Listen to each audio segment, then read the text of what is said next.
So I ended up getting involved with Bitcoin actually for the first time about 5 years ago now, about 2013, 2014.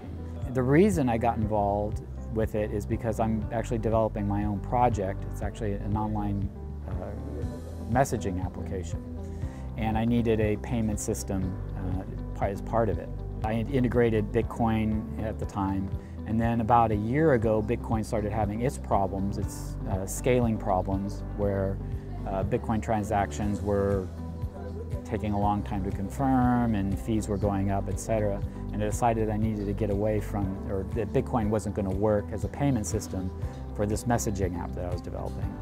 So that led me into the Dash digital cash.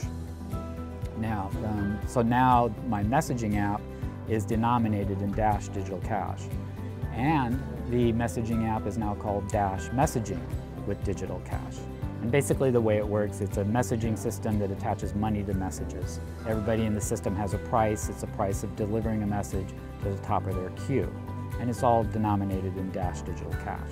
As a result, I've learned a lot as a developer about all the different ways that a system can be compromised. And in that process, I've improved as a developer, and I've also improved the code of Dash messaging.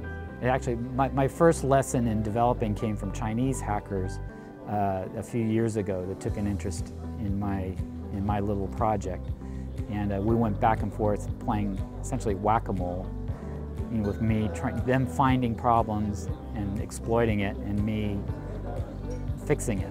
As a developer, you learn a lot when people are trying to destroy what you're working on. It's the nature of the environment that we're in. The difference in basically having Bugcrowd researchers essentially doing the same thing is I get to communicate with them.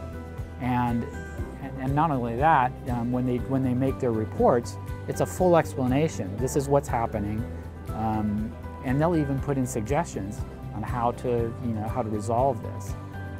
I didn't get that from the Chinese hackers. So, as a developer, having a bunch of researchers out there whose interest actually is positive. They're not trying to destroy my code or my project. Ultimately, they're trying to help me. Bugcrowd enables me to engage those people to get the most benefit from it.